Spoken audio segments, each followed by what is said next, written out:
¿Cómo están ustedes? Esta es una nueva edición de El Campo, la Industria Verde. Hoy vamos a conversar con Emiliano Huergo, que participó de un evento organizado por la empresa Evonik sobre biodiesel y biocombustibles en general, una cosa muy interesante desarrollada aquí en Buenos Aires a partir de la organización que hizo esta empresa, que es clave para la producción de biodiesel en el mundo, porque ellos producen el catalizador que convierte al aceite en biocombustible. Nos parece muy interesante todo lo que podamos recoger de lo que se trató allí, porque vino gente del Departamento de Agricultura de Estados Unidos, gente de la publicación Oil World, que es la número 1 en información sobre el sector de oleaginosas de todo el mundo, gente que vino con nuevas tecnologías, como esta idea de la que sabemos todavía demasiado poco, que es el biodiesel HBO. Así que bueno, veremos qué nos cuenta Emiliano sobre todo esto y también algo sobre lo que está ocurriendo con el etanol en Europa, donde hubo noticias esta semana, fundamentalmente en España. Muy interesante el momentum para esta cuestión de los biocombustibles. Conversaremos luego con María Fernanda González San Juan. Ella es la directora ejecutiva de Fertilizar, Asociación Civil, es la entidad que coordina y que impulsa el uso de nutrientes en nuestros cultivos.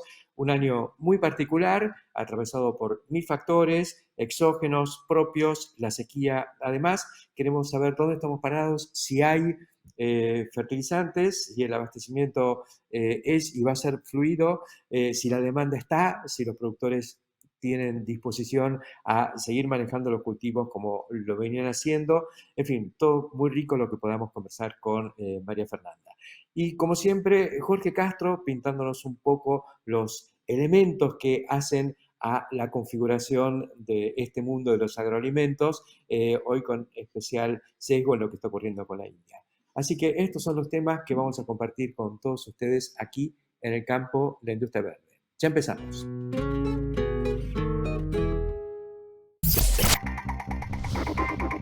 Ver más allá, donde lo conocido puede ser diferente, dinámico, flexible, sorprendente. El desafío es pensar distinto hoy para conseguir mañana resultados que nos acerquen al horizonte de la vanguardia en el desarrollo de la producción agropecuaria, expandiendo y facilitando la producción de alimentos. Siempre proyectando juntos. Acron, siempre Acron.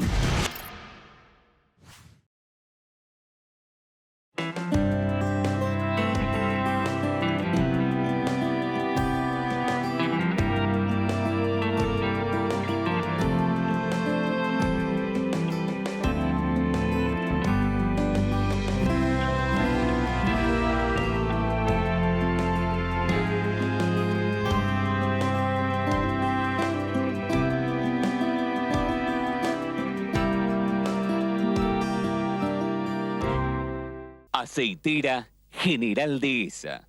Acopiamos confianza. Surcos, agroinnovación en red.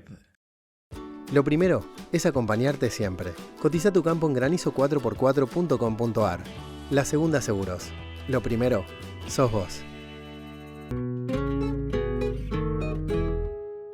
Vamos a iniciar esta edición de El Campo, la Industria Verde, conversando con Emiliano Huergo, referente en el tema de la bioenergía y por una cuestión muy particular que se dio esta semana, que fue un evento muy trascendente organizado por la empresa Evonik, que es la proveedora de catalizador para la producción de biodiesel a nivel global y con una planta instalada en la Argentina. Era un momento como para reunir al TUT Biodiesel y tengo entendido que, bueno, la cosa tuvo muy alto nivel, no pude estar, así que Emiliano, te queríamos preguntar cómo lo viviste, cómo lo viste, cuáles fueron los puntos fuertes de este encuentro. Bueno, la verdad que el encuentro fue, desde mi punto de vista, muy nutritivo. Participó el USDA, participaron expertos del mercado del mundo de aceites y biocombustibles. Y un poquito en conclusión, de lo que se habló es que bueno, que en el mundo el biodiesel y tanto el biodiesel, o mejor dicho, los combustibles derivados de las oleaginosas o de los aceites vegetales están en pleno auge. La producción en los últimos 10 años, la producción global se ha multiplicado por 2,5 y la tendencia es que va a seguir pese a que algunos países, principalmente en Europa, están limitando el uso de biocombustibles en favor de la movilidad eléctrica. Pero bueno, en el resto del mundo es esperable que siga esta tendencia. Emiliano, hay dentro de lo que es la elaboración de biodiesel, la Argentina siguió el sendero de la llamada transesterificación, que es justamente la que utiliza el catalizador, el metóxido, digamos, que produce Evonik, y para lo cual hizo una inversión muy, muy importante en el núcleo de producción y de elaboración de biodiesel en la Argentina. Ahora, han aparecido otras tecnologías y eso, a pesar de que el evento estaba organizado por Evonik, también se planteó, vino gente a hablar de otras propuestas. ¿Cómo las ves? ¿Qué es lo que se dijo? Bueno, seguramente te estarás refiriendo al HBO, que es aceite vegetal hidrotratado. Es otra tecnología que en general requiere o está acostumbrada a mayores inversiones y plantas de mayor escala. Muchas de las refinerías de petróleo que hay operando en el mundo se están reconvirtiendo para poder procesar aceites vegetales, y lo que hace esto es el cambio de materia prima, ¿no? Salir de el petróleo a entrar en aceite vegetal y obtener productos muy similares al diésel o al biojet, digamos, al querosén de aviación, para poderlos utilizar sin modificar los motores. Tampoco hace falta modificar los motores para biodiesel. Ese es otro de los cucos o los mitos que se han creado y que ayer también se encargaron de desmitificar, ¿no? Que en base a ensayos que se han hecho tanto acá en la Argentina como en otras partes del mundo de utilizar biodiesel puro o altas mezclas de biodiesel aún en climas fríos, sin tener problemas. Otro de los puntos centrales que se está tratando es qué oleaginosas o qué materias primas se están utilizando para biocombustibles. Hay una tendencia en el mundo a decir, bueno, no queremos usar o aceites provenientes de cultivos que son destinados a la alimentación, como por ejemplo la soja. En este caso, han crecido con fuerza en los últimos años y se espera que lo sigan haciendo los aceites provenientes de residuos, como por ejemplo el cebo vacuno. El cebo vacuno es considerado para el sector de biocombustibles, o mejor dicho, para los que formulan políticas en los biocombustibles, como un residuo, y yo creo que nada tiene que ver el cebo vacuno con un residuo. Pero bueno, entonces esto ha generado que, por ejemplo, en Europa o en California tengan, para cumplir los mandatos que se exigen, ¿no? En el mundo se dice, bueno, hay que, cada país tiene su mandato. Acá en la Argentina tenemos 7,5% ahora, hemos tenido 10% hace 2 años. En Europa tienen otros mandatos. Muchos de estos países en Europa o California, cuando proviene de residuos, se cuentan como doble. Es decir, que si hay que cortar al 7%, si lo hacemos de residuos, como el cebo vacuno, el volumen físico final es 3,5%, lo cual en general lo que hace es achicar el mercado. Pero lo que está en discusión es cómo se certifica que es un residuo cuando, por ejemplo, viene de un aceite recuperado de un restaurante o de un proceso industrial. Lo que se hablaba es que se ha creado un mercado enorme, es decir, que, por ejemplo, en aceites derivados de la refinación del aceite de palma que se hacen en China, este volumen ha crecido enormemente, con lo cual uno dice, ¿qué pasa? ¿Es cada vez menos eficiente el refinado, que hay cada vez más residuos? lo que pasaba antes es que ese aceite vegetal de palma, con un pequeño tratamiento, se podía destinar a uso comestible y hoy directamente no se hace ese pequeño tratamiento y pasa a ser considerado un residuo. Entonces, hay como mucho ruido alrededor de esto, pero bueno, lo concreto también es que tanto la producción de biodiesel o HVO derivada de aceite de soja, de aceite de girasol o aceite de colza también está en pleno aumento. Emiliano, vos contaste que se están reconvirtiendo refinerías de petróleo para elaborar este biodiesel HVO. Esas operaciones, digamos, ¿son viejas refinerías que se vendieron a elaboradores de biocombustible o son los mismos propietarios de las refinerías que empiezan a incursionar ellos mismos, provenientes del sector petrolero tradicional, en la bioenergía o los biocombustibles o el biodiesel específicamente en este caso?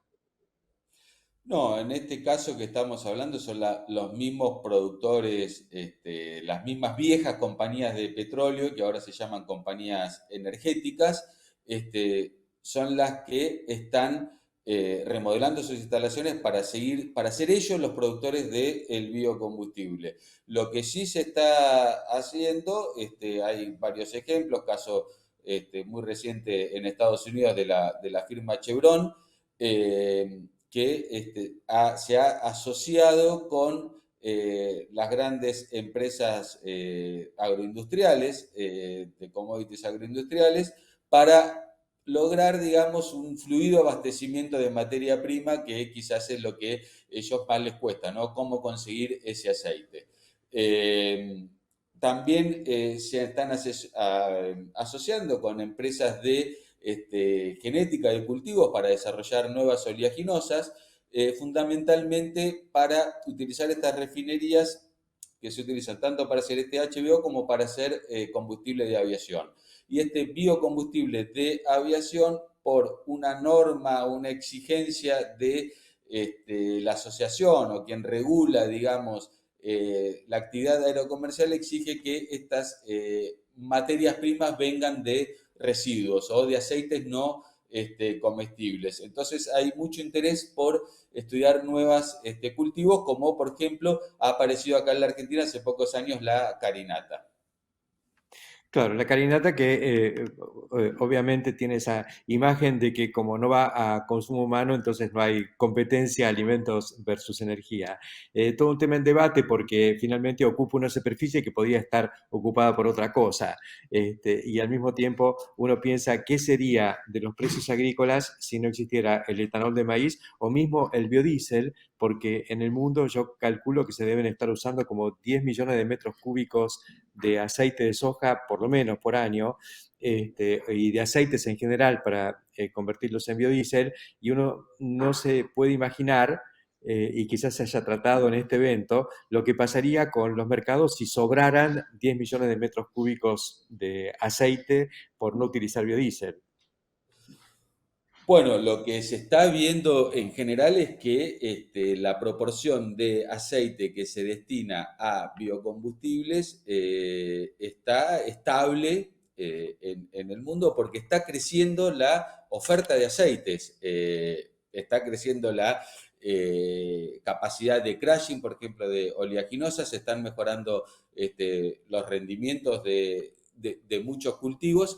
Y la pregunta yo creo que es al revés, ¿no? ¿Qué va a pasar con la harina, con el precio de la harina en este contexto donde cada vez vamos a tener más harina como coproducto de la producción de aceite, ¿no? Y recordemos que la harina es el principal producto que exporta la Argentina, que uno de los temas que se mencionó ayer, por ejemplo, es que Argentina en los últimos 10 años ha perdido participación en el comercio mundial de aceites y de harina de soja, producto de que la producción de soja, por un lado, está estancada en el país desde hace una década, y también porque se está exportando mayores cantidades de soja, digamos, en formato de grano y no de aceite o proteína como lo hacíamos antes.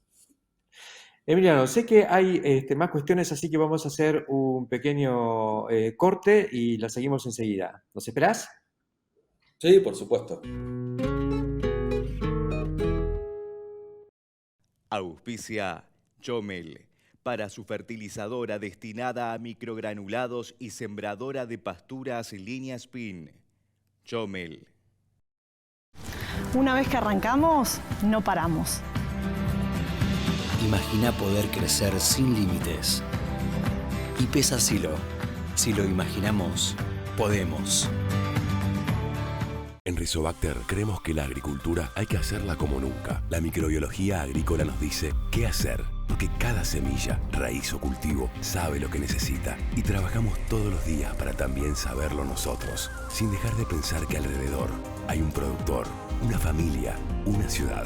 Rizobacter, mejor agricultura. Encontrá las mejores recetas criollas en carneargentina.org.ar.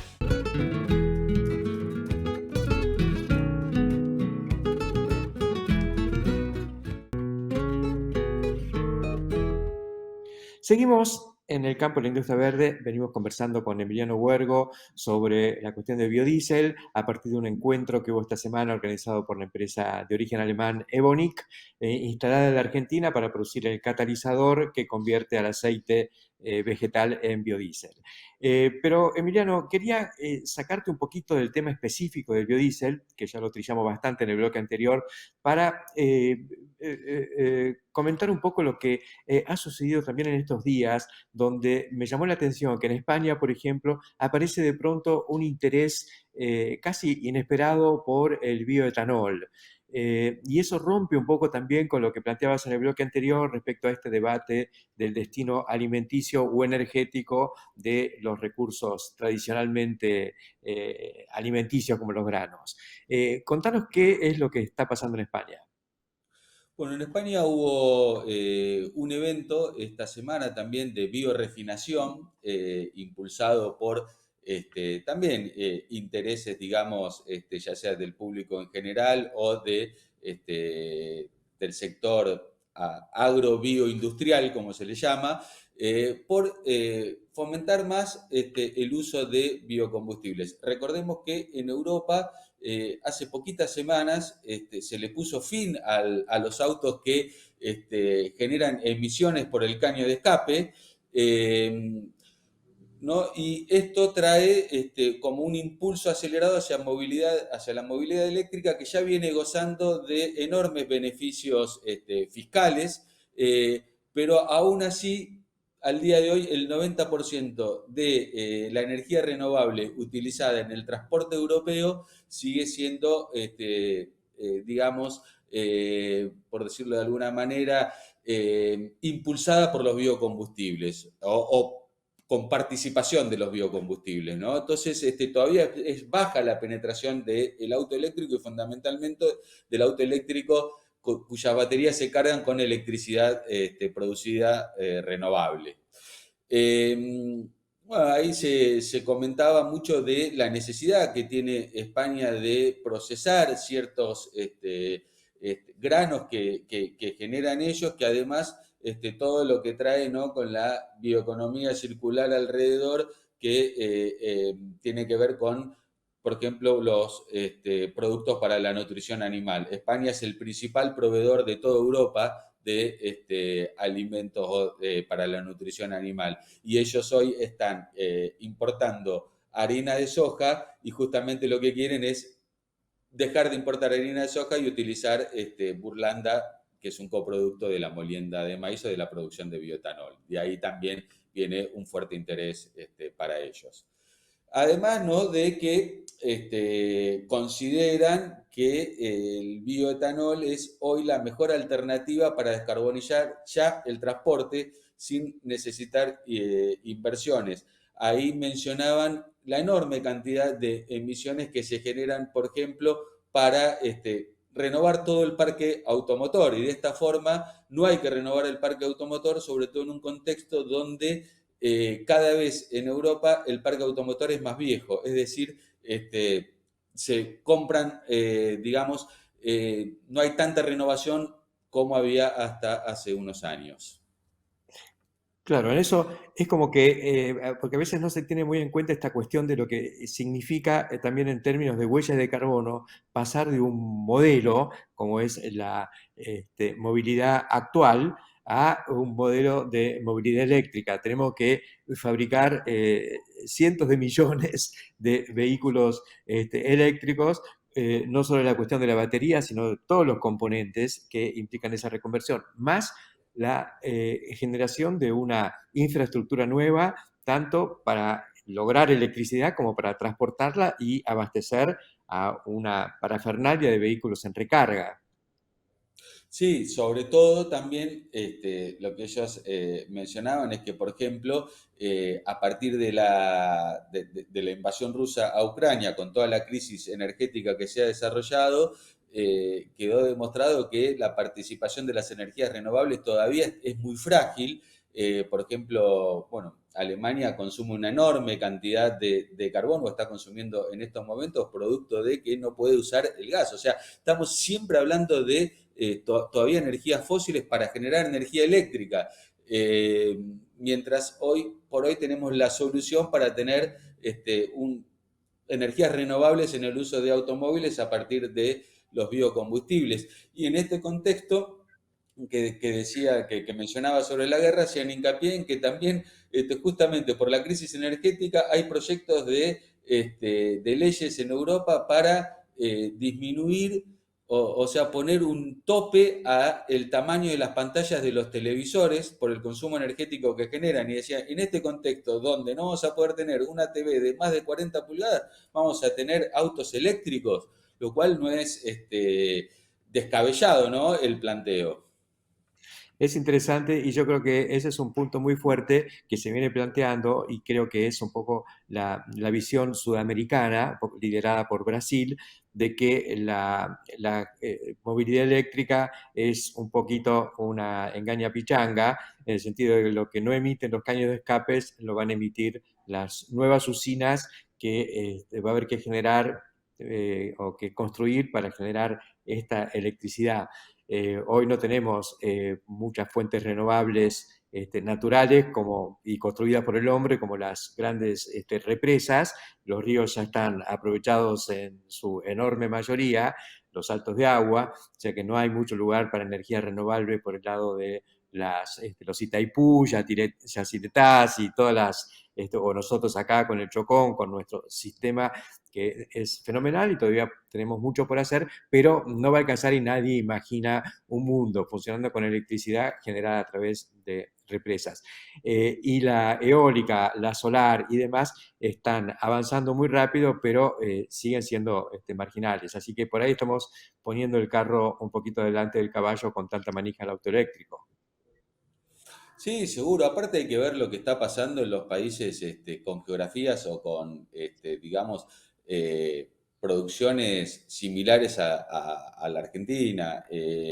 Brasil no tiene dudas que ellos van hacia los biocombustibles muy fuertes, podrá penetrar un poquito el auto eléctrico, pero el fuerte de la movilidad en ellos es el biocombustible, lo va a seguir siendo y tenemos que empezar a abrir el paraguas y ver lo que va a pasar porque Brasil se va a convertir en un exportador, no sé si de harina de soja, pero sí seguro va a seguir creciendo su mercado de proteínas animales producidas a partir de los subproductos de la producción de etanol. La producción de etanol de maíz viene creciendo muy, muy fuerte.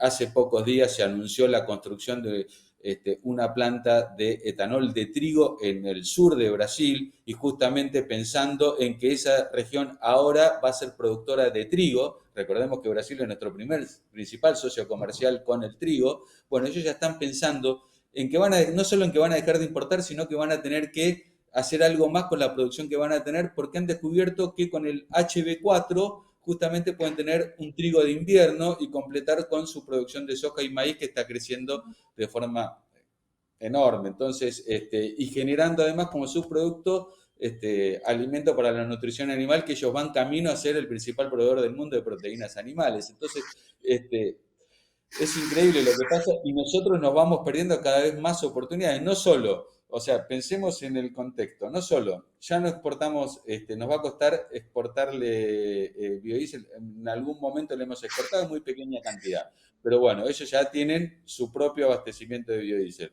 Tienen su propio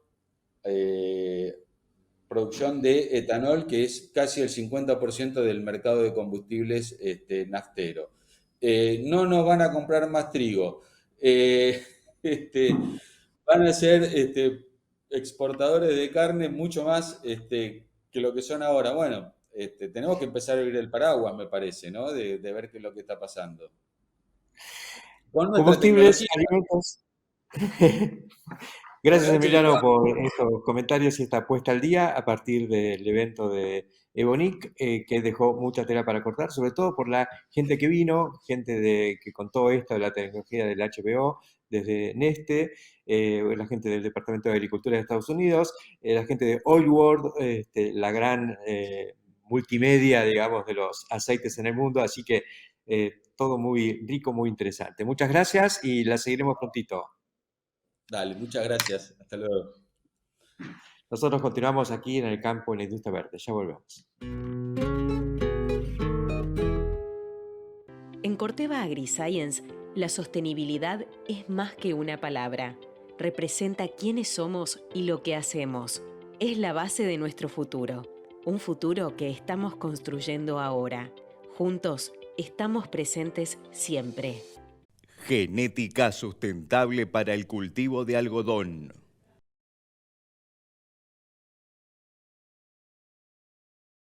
Metalúrgica Repiso, empresa con más de 30 años fabricando sin fines, chapas arandas, turbos rolados, estándar y a medida, bateas, tolvas y repuestos para cosechadoras. Fabricamos estructuras metálicas tanto en chapa como acero inoxidable, utilizando equipos de última generación con capacidad para la realización sobre planos o según muestras. Metalúrgica Repiso. Dusen, una empresa dedicada a producir, procesar, elaborar y comercializar especias y semillas con la máxima calidad del mercado. Dusen, productos libres de gluten con certificación kosher. www.dusen.com.ar.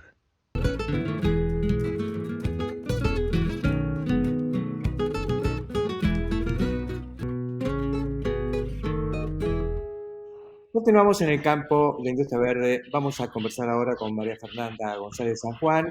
Ella es la gerente ejecutiva de Fertilizar, Asociación Civil. Y bueno, esta semana hubo una puesta al día sobre la situación del abastecimiento y de la demanda de este insumo crítico, sobre todo en un año tan particular como este, atravesado por una multitud de factores. Fernanda, resumirnos un poco cuál es el cuadro de situación para la fertilización en la Argentina en esta campaña. ¿Qué tal, Héctor? ¿Cómo estás? Mira, el cuadro, la verdad es que vos sabés que desde Fertilizar siempre hacemos algún análisis o hacemos varios análisis sobre la demanda, ¿no? De cómo el productor utiliza y cómo toma las decisiones para el manejo de la tecnología de la fertilización. Fue un año con demasiadas coyunturas. Arrancamos con precio de un año que venía ya arrastrando el 2021 precios altos. Después, cuando parecía que se estaban acomodando, se declara la guerra. La guerra, además de exacerbar el tema precios, empieza a generar un tema de incertidumbre respecto al abastecimiento. A eso se suma problemas locales que tienen que ver con políticas de gobierno que también hacían algún ruido en las importaciones, y a eso nos pone un toque la seca y nos da un golpe y tras cartón las heladas, ¿no? Entonces fue un año que la demanda vino, la estuvimos analizando minuto a minuto, ¿no? Como en la televisión. Y hay algo que nos llama la atención, que es la sostenida demanda. Hay una intención de uso de tecnología de fertilización que se sostiene. Y se sostiene porque lo que se sostiene es la intención de siembra de maíz. El productor no quiere dejar de sembrar maíz. Claramente es un cultivo que hoy tiene buenos números, una buena rentabilidad, mejor que en soja, sobre todo cuando hablamos de campos alquilados. Entonces, el productor está dispuesto a hacer maíz, le está sosteniendo los trapos al maíz, ¿no? Respecto a la seca. Entonces, espera, pasó de maíz de primera a maíz de segunda la intención, o a maíz tardío, digamos, la intención, con lo cual a nosotros los análisis que nos da es que la demanda estaría cerca, digamos, hay una retracción, porque obviamente hubo una refertilización de trigo que no se concretó debido a digamos, al golpe que le dio la seca y las heladas al trigo, entonces el trigo liberó, digamos, entre comillas, producto que iba a estar destinado a trigo, quedó disponible, pero así todo, al sostenerse la demanda de maíz, entendemos que la retracción global del año entero podría estar cerca del 15%. Y entendemos que si de verdad la lluvia acompaña, va a haber una intención de uso de tecnología de fertilización que va a ser importante. Sí, eso parece muy interesante lo que comentás, esta, digamos, decisión de no volver atrás, por un lado con el maíz, pero sobre todo con la tecnología que requiere el maíz, porque uno podría pensar, bueno, meten el maíz para sostenerlo en la rotación, por lo que implica en cuanto a estar, bueno, rotando cultivos, rotando principios activos, etcétera, etcétera, y pensando en el rastrojo y en el suelo, pero además están pensando en la producción, digamos, en que el maíz responda al Sí, rendimiento y que no de todo.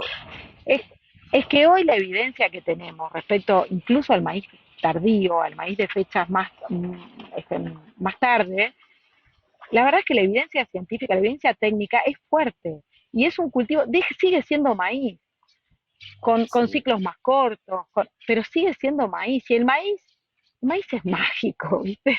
El maíz genera trabajo, el maíz deriva, ¿viste? Genera derrame de trabajo, de tecnologías, de usos, lo transformamos en proteína animal. Realmente es buenísimo que podamos atender esta demanda de maíz. Y lo que nos preocupa como sector es pensar en que algunas decisiones de política puedan poner en riesgo esto. Si la humedad, si logramos concretar la humedad, si logramos que llueva, y la verdad es que sería una pena que el maíz salga con poca tecnología por un problema de provisión de insumos. Eso es una barrera que no tenemos que cruzar. La verdad es que tenemos que ser cuidadosos. Si existe la intención del uso de la tecnología, tenemos que nosotros tratar de aguantar los tomos para que eso suceda, porque eso es rendimiento, eso es producción. Y eso Seguro. es divisa, eso es divisa. Divisa en grano, divisa en carne, divisa en biocombustible, divisa en lo que quieras. Es así, se integra con todas las actividades, la verdad que como Claro. vos... sí. No, por eso uno es intenta maravilloso, intenta explicarlo. Sí. Está bárbaro lo que está ocurriendo y esta secuencia, vos fíjate lo que es un poco la resiliencia del campo. Quedó un remanente de urea que no se pudo aplicar en el maquillaje del trigo, en la refertilización tardía. Y bueno, eso queda para el maíz, está disponible y los productores lo quieren usar. Así que está bárbaro poder atravesar esta campaña con todas las dificultades que tiene, estando abastecidos de un insumo tan crítico como es el fertilizante para el maíz. Claro, claro, y tenemos que estar a esa altura, digamos, incluso con la información. Nosotros ayer nos juntamos, te cuento que nos juntamos para hablar sobre el manejo de la nutrición en situaciones de estrés hídrico extremo, como el que estamos atravesando, y llovió el fin de semana. Así que cuando quieran que llueve, no hablen con Eduardo Sierra. Me llaman, yo convoco una reunión y llueve el fin de semana antes. Pero lo que es buenísimo. Pero bueno, lo que conversábamos ayer con los técnicos, viste, desde el manejo bien agronómico, cómo la nutrición, independientemente de la calidad del ambiente, siempre genera productividad, ¿no? Siempre se traduce en rendimiento, el manejo de la tecnología. Ahora, cuando el ambiente es muy restrictivo, sobre todo en humedad, los cultivos mejor fertilizados y con mejor historia de lote soportan mejor la sequía. ¿Por qué? Porque pueden, básicamente a través del fósforo, tener un mayor desarrollo radicular, exploran más, cada raíz es una opción más que tiene el cultivo para poder captar la gota de agua que caiga en el momento que caiga. Entonces, siempre hay que manejar la nutrición. Claramente tiene que ir, por ejemplo, en el caso del fósforo, irá en función al umbral que tenemos del suelo, y en el caso del nitrógeno irá en función a las expectativas de rendimiento. Si yo tengo una restricción de humedad, probablemente yo lo que tenga que primero es ajustar mi expectativa de rendimiento y después en función a eso ver cómo manejo el nitrógeno. Entonces, ¿va a haber un acomodamiento de dosis? Sí va a haber. Pero si hay maíz, tiene que haber tecnología, tiene que haber insumos. Si hay maíz, tiene que haber insumos. Y encima la tenemos a María Fernanda que hace llover, así que métanle para adelante nomás, ahora tenemos también Le la voy a sacar solución. el trabajo a Sierra, a Carballo. Buenísimo, María Fernanda, te agradecemos mucho este momento con nosotros y felicidades por toda la gestión desde Fertilizar a Asociación Civil. No, gracias a ustedes. Y te cuento que hoy estoy acá al aire libre porque vine a la Facultad de Agronomía, que está el Congreso de Suelos, y la verdad es que es un placer cuando uno puede venir a un lugar y llenarse, ¿viste? Irse como con el ojo lleno, la cabeza llena, el oído lleno de todas de mucha información. La verdad es que es buenísimo. Y a mí la facultad es un lugar que me da placer. Me encanta. A mí también. A mí me da nostalgia y placer. Así que mucha nostalgia. Ay, gracias. yo saqué fotos. Bueno, Qué un lindo. abrazo, Héctor. Un abrazo, Domitito. Un abrazo. Nosotros continuamos Gracias. aquí en la industria verde. Ya volvemos. Somos Cestari, somos pioneros y especialistas en tolvas autodescargables. Estamos presentando la línea S6, nueva generación en tolvas. Somos Cestari, escribimos la historia, siempre junto al campo, la industria verde. Registramos a todos los trabajadores rurales y empleadores del país. Entregamos la libreta de trabajo rural Renatre. Somos el campo. Sabemos muy bien el esfuerzo que hacen miles de argentinos que trabajan e invierten en nuestra tierra y queremos estar ahí para acompañar e impulsar su negocio. Si el campo evoluciona, evolucionamos todos. Galicia, siempre junto al campo. Tolvas autodescargables Mainero. Eficiencia, agilidad en cada movimiento. Robustez con el equilibrio justo. Simple y versátil. El equipo de cosecha Mainero, el más completo del mercado. Superarse es posible. En Corteva AgriScience, la sostenibilidad es más que una palabra. Representa quiénes somos y lo que hacemos. Es la base de nuestro futuro. Un futuro que estamos construyendo ahora. Juntos, estamos presentes siempre. Continuamos con nuestros habituales diálogos con Jorge Castro. Y Jorge, hemos hablado mucho de la inseguridad alimentaria, todo lo que se ha desencadenado incluso a partir de la guerra de Ucrania. Pero hay un país que está ahí subyacente, que va y viene y que siempre estamos mirando por lo que es su dimensión, su población, su consumo, y que me gustaría que profundicemos un poquito. Se trata, por supuesto, de la India, prácticamente un subcontinente. Exactamente. Mira, Héctor, el dato que hay que tomar en cuenta es que la India ya es el país más poblado del planeta. Tiene 1.500 millones de habitantes y al mismo tiempo tiene 4% de las reservas hídricas del sistema mundial.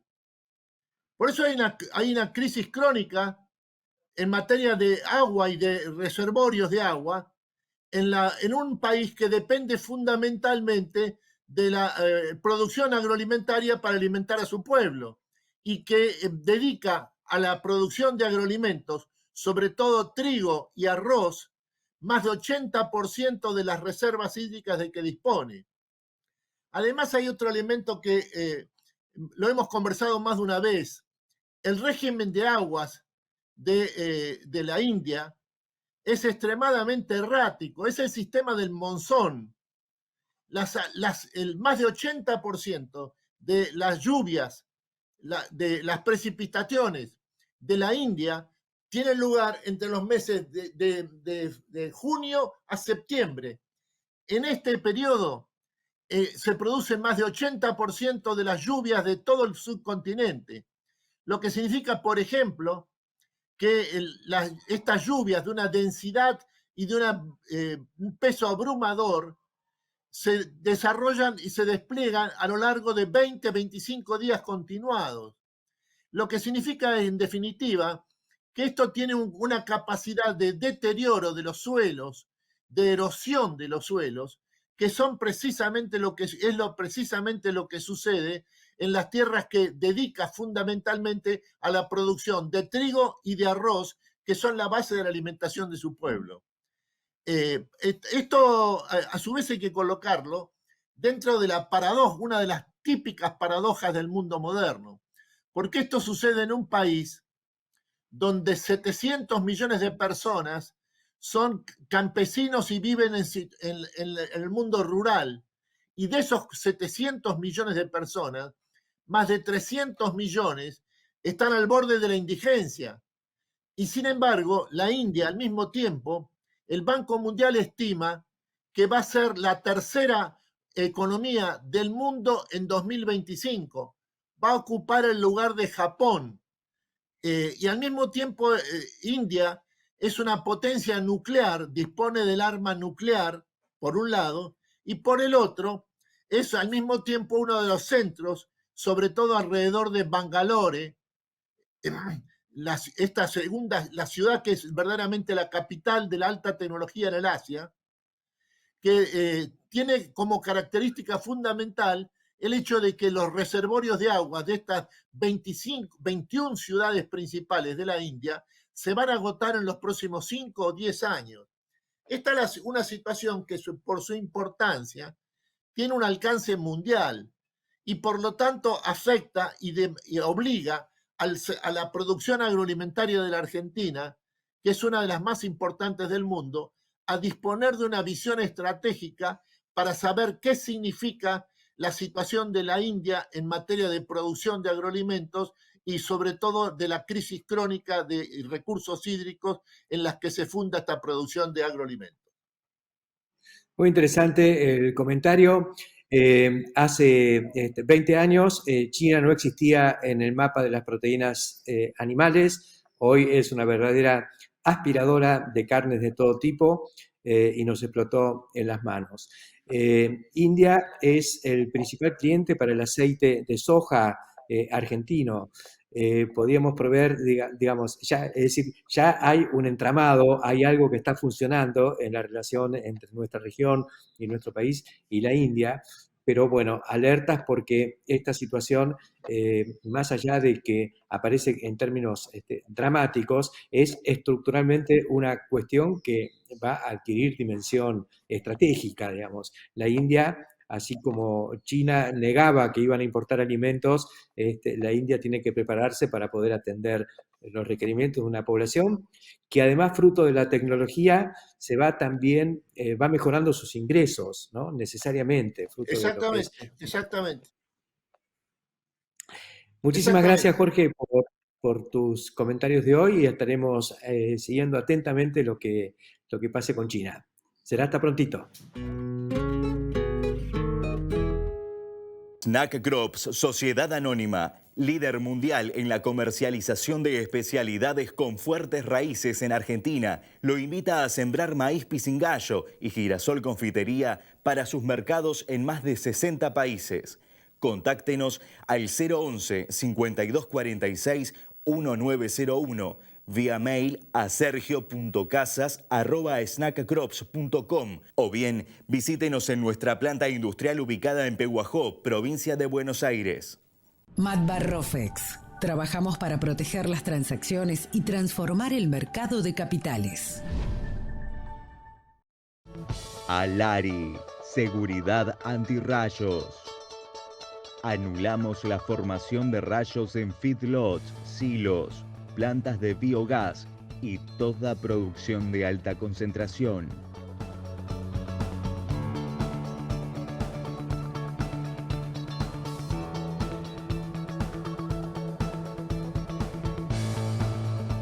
Alari, seguridad antirrayos.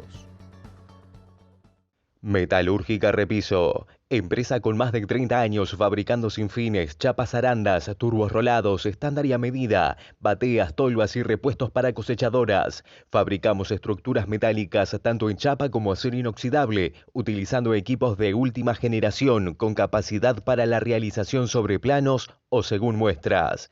Metalúrgica Repiso. Están pasando cosas en el mundo que muchas veces nos aparecen un poquito alejadas o ajenas o fuera de nuestra agenda tan bombardeada por las necesidades y las cuestiones internas, y da la impresión de que uno por ahí, cuando plantea estas cuestiones, está pateando la pelota afuera o demasiado alta, o tratando de mirar más allá de nuestro horizonte corto. Pero sin embargo, nos parece clave no olvidarnos de ellas. Está transcurriendo la COP27. COP27 es el encuentro de la comunidad internacional de todos los países del mundo, esta vez en Egipto, para seguir tratando y buscando acercarnos a un acuerdo que nos haga caminar más firmemente a nivel global en el camino de la mejora de la huella de carbono.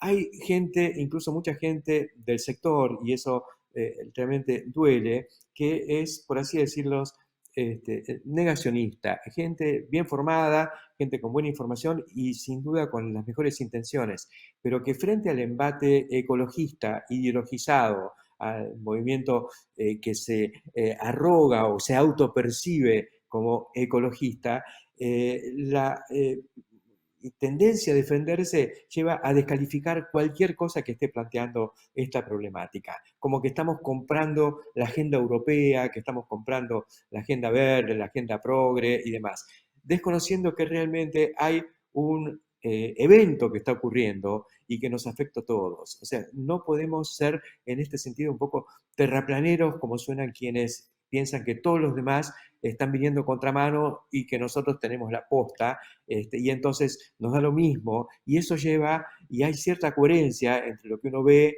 y puede medir de la gente que niega el cambio climático, niega la agenda ambiental, que tiene una base científica, simplemente en nombre de que esto viene del comunismo, de ciertas ideologías socialistas, o qué sé yo, Greta Thunberg o lo que sea. Señores, esto está ocurriendo. ¿Y saben cuál es la buena noticia? Que desde la Argentina, desde Sudamérica en general y desde Argentina en particular, hemos desarrollado tecnologías que nos permiten sacar un poquito el pecho frente a la comunidad internacional y decirles: señores, ustedes se equivocan cuando evalúan a la agricultura como algo contaminante, como algo que contribuye a las emisiones de dióxido de carbono, de metano, etcétera, etcétera. Es cierto que la agricultura es parte del problema, la agricultura del primer mundo, la agricultura que supieron desarrollar y que también desarrollamos en la Argentina un poco como herederos del arado de Rómulo cuando fundó Roma. O sea, en el mundo se siguen usando estas herramientas que nosotros las llamamos implementos de tortura de suelos. La semana pasada tuvo lugar la EIMA de Bolonia y una vez más el 70 o 75% de la superficie cubierta, que es enorme porque es una de las grandes ferias de maquinaria agrícola del mundo, fue utilizada para albergar arados, rastra de discos, rastra de dientes, vibrocultivadores y toda esa parafernalia con la que se sigue manejando el mundo desarrollado, el mundo agrícola desarrollado entre comillas. Señores, acá son muy pocos los que están dispuestos a volver atrás. Algunos, dentro del facilismo al que apelan cuando se les genera un problema de malezas resistentes, con cierta persistencia, un problema que va creciendo, meten el disco y listo, total, es el corto plazo y de esta manera resolvimos el problema. Muchos dueños de tierra que dan esos campos en alquiler sufren, pero la dejan pasar porque finalmente, sobre todo en la Argentina, reina la necesidad de mantenerse vivo, pero estamos destruyendo no solo estamos destruyendo el suelo, sino también la perspectiva de un camino alternativo que el mundo está necesitando. La Argentina ya, y me ha tocado vivirlo, yendo a otras exposiciones como la Agritécnica de Hannover, donde DLG, que es la organizadora de esa feria, le da siempre un espacio a técnicos y empresarios de la Argentina para que expresen o para que cuenten la visión de cómo hacemos aquí las cosas. Es un orgullo participar de todo esto. Y viene gente y nos miran con mucho interés, muchos también con escepticismo, otros planteando que no es para nosotros. Los intereses en general de las empresas que fabrican toda esta parafernalia, insisto, de fierros, no tienen mucho interés en un cambio. Yo me acuerdo las primeras veces que íbamos a Estados Unidos, íbamos a las universidades y ahí nos explicaban que la siembra directa era un camino plausible, pero después íbamos a las fábricas y nos decían la siembra directa no anda, porque eso implicaba también vender menos tractores, menos repuestos, menos arados, menos implementos en general. Se redujo mucho hoy la oferta y la cantidad de empresas, lo que se llamaban antes los shortliners, en Estados Unidos, por ejemplo, que ofrecen implementos, porque ellos también han ido avanzando en el camino de la siembra directa, aunque no a fondo, están muy bombardeados todavía por su propia visión de cómo se hacen las cosas. Hay mucho fierro, es muy pesada la agricultura del primer mundo en general, la de Estados Unidos también, y en la Argentina no pudimos seguir con ese camino, porque no era económicamente viable y porque fuimos descubriendo que además era mejor para nuestros suelos, mejor para nuestro medio ambiente. Eso es lo que tenemos que defender. Está muy bueno que en la COP27 el Instituto Interamericano de Ciencias Agrícolas de Cooperación para la Agricultura, el IICA, hoy liderado por Manuel Otero, en una gestión extraordinaria, no tuvo mejor idea que poner un stand mostrando lo que son las prácticas agrícolas de los países americanos, arrancando fundamentalmente por los sudamericanos. Y no conforme con ello, lo llevó nada menos que a Ratan Lal, que es un científico que hoy trabaja, es un investigador de la Universidad de Iowa y que ha analizado los sistemas agrícolas de todo el mundo y es un muy férreo defensor de la siembra directa y otras prácticas sustentables. Entonces, tenemos que abroquelarnos alrededor de esto que supimos hacer y que seguimos sabiendo hacer. Para eso también tenemos que cerrar filas internamente y no apelar a soluciones fáciles y que por ahí se las convierten estratégicas. Muchos que realmente no tienen mayor empacho en arrancar otra vez con lo viejo, sin saber y sin darse cuenta que una marcha atrás en eso implica no solo perder en el corto plazo para ellos mismos, sino también en esta idea de avanzar en conjunto con las técnicas que supimos concebir y que supimos también aplicar. En la Argentina, la siembra directa lidera, sigue liderando y hay muchos que, a pesar de los problemas que hay, siguen buscando alternativas para poder profundizar en ese camino. En eso estamos y hacia eso tenemos que seguir avanzando. Hasta la semana que viene.